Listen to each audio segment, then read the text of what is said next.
Hey Steelers fans, I'm Thomas Mott. Welcome to our Pittsburgh Steelers news and review video here on a Monday. Before we jump in, let me just say this. We are so close to 14,000 subscribers here on the channel. What is it? 13,489. That means we need 511 more subscribers to help us get to 14K here on the channel. First, I appreciate each and every one of you, but if you like the Steelers and haven't hit that red button, go down below and subscribe. I promise you will not be disappointed as we cover the Steelers as much as anybody else, especially during the offseason, to give you guys up-to-date news, rumors, and other videos on the channel. So go down below and subscribe.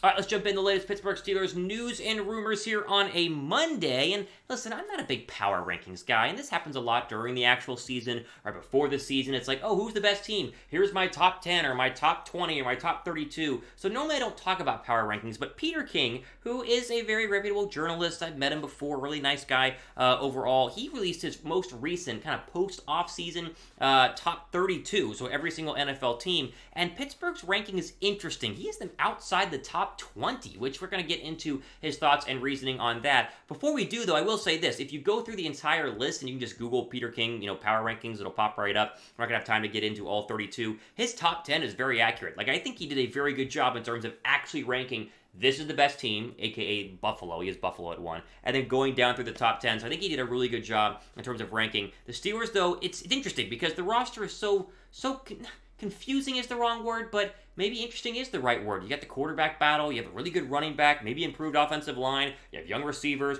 you have a great pass rusher, you have a really good safety. Like what do you have in this team? Is it a top 20 team? Is it not? That's what Peter King is trying to decide, and we're going to break it down here today on this channel. Maybe they're a dark horse team, maybe they're not, but right now, according to Peter King, they are not even a top 20 roster in the NFL. Here is, let's go 20 through 24. Let's just give you kind of context on where they're at. Detroit is 20, which is very impressive for Detroit. I think they are much improved. Jared Goff, is he going to be good or not? Who knows? But Detroit is 20. Indy is 21. We'll do with Matt Ryan there on that roster. Kind of determines how good they can be. I think if Ryan plays well, that's a playoff caliber roster. Definitely a division-winning roster. Arizona 22, so very low on the Cardinals, who were one of the top teams for the first half of the league last year. 23 is your Pittsburgh Steelers. There you go. Pittsburgh is at 23, right in front of the Giants, sitting there at number 24. Now, before we get into my thoughts on this, what does Peter King have to say about his rankings for the Pittsburgh Steelers? Throw it up on the screen right now. Quote, if the coach was anyone but Mike Tomlin, I think the Steelers were in the 5 to 12 range. They still might be in that neighborhood because for the first time since training camp, 2004, there's no Big Ben Roethlisberger and significant questions about whether Mitch Trubisky or Kenny Pickett can be a good NFL starter. The offense should run through Najee Harris. His 307 carries as a rookie in 2021 could easily graduate to 330 in 2022. For the Steelers to be close to good, the defense will be better than 24th in the league in yards allowed, end quote. I agree. I think the defense is going to take them very, very far, and obviously, the shoulders of Najee Harris is going to be important, but the Steelers will go as far as their quarterback, and I think that it was mentioned by Peter King, but not emphasized. Like, sure, if Pittsburgh has a top 10 defense, then you're at least going to get to 8 wins, because most top 10 defenses, in terms of teams, does have, it does translate into success, and so if they're top 10, and not as bad in terms of total yards, much better against the run, they can be a top 10, top 15 team overall, 8, 9, 10 wins. But truly, in the NFL, you go as far as your quarterback, and we've seen that time and time again. If Pittsburgh has a above average play by Mitch Trubisky, and the defense plays decent, then this can be a playoff caliber team, at least competitive in a very competitive AFC North. But if Trubisky and Pickett are trading back and forth, or Trubisky gets benched, and then Pickett comes in and he struggles, then this could be a 5-win football team just based on the fact the offense isn't going to go anywhere, right? This is a offensive-driven National Football League, and I know defense wins championships, but you got to be able to score points, especially in the AFC, especially in the division with Lamar Jackson, Joe Burrow, and Deshaun Watson. And so I think that he's right to put him at 23. But I think that the ceiling is a lot higher than some of the other teams, like the Giants, who are at 24, who you don't really see being, a top 10 offense or a top 10 defense in the National Football League. What do you guys think? The Steelers are a top 20 team in the NFL right now. Would you slide them up a couple of spots on this ranking system? Type Y down below for yes, or go ahead and type N down below for no.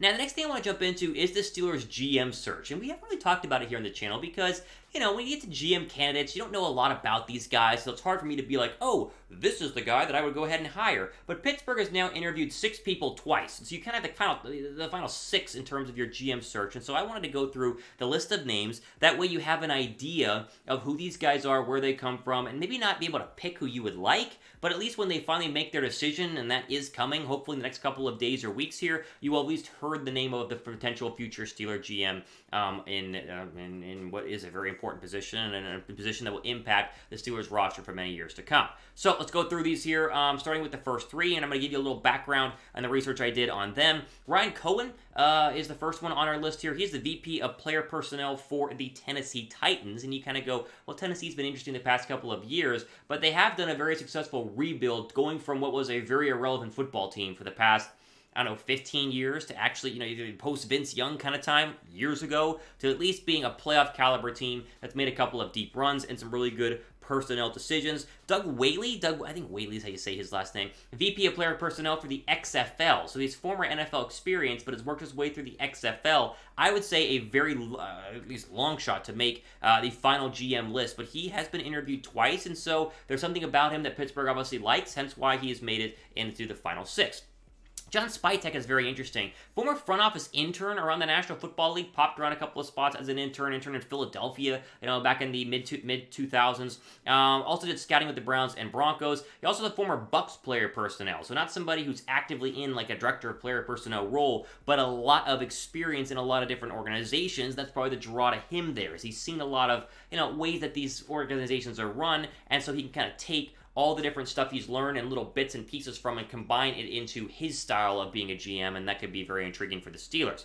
I think Omar Khan might be one of the leaders in terms of the clubhouse, mainly because he currently works for the Pittsburgh Steelers, the VP of Football and Business Administration for Pittsburgh, and obviously you got to have an internal candidate just because it makes sense, right? Someone who knows what's going on, who has a relationship with the coaches and maybe the players and some of the other people inside the front office. So I think Khan definitely has a chance to be maybe in that final 3 whenever we get that list coming up. I do think I think you say Weidel, so you say his last name, is definitely going to be a finalist in my opinion. He was the former VP of Player Personnel with the Philadelphia Eagles and kind of a right-hand man to Howie Roseman, who's the current GM in Philadelphia, and has really been kind of a GM creator.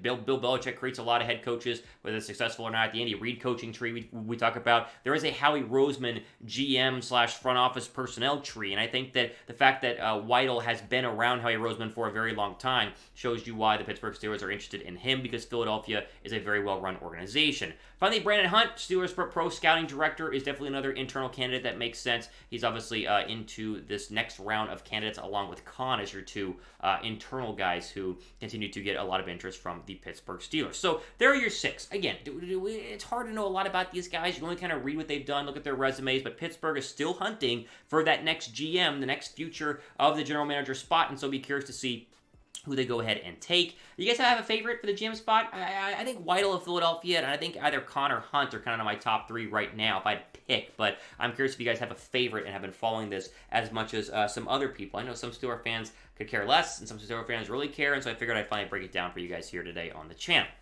I want to get into Bleacher Report's Dark Horse Player of the Year for the Pittsburgh Steelers in just one second. First, make sure you turn on notifications on your subscriber list in terms of being a subscriber here to this channel. However, you need to change them from personalized to all, because notifications are so weird. Like the YouTube algorithm, whatever they do at YouTube headquarters is strange, and so getting videos to your sub box is not as simple as just clicking the red button. Like you go, oh, I'm subscribed, so then you pop up in my sub box. Not the case. Like if you got subscribed, hit the notification bell, and then change your notifications from personalized to all, and you'll never miss a thing. We had like 215 new subscribers this week, and all of you guys should turn on notifications where you do not miss a single show here on the channel as we try to give you guys the latest and greatest up-to-date Steelers news, rumors, and videos. So welcome, but click on the all notifications, that way you don't miss any of our videos.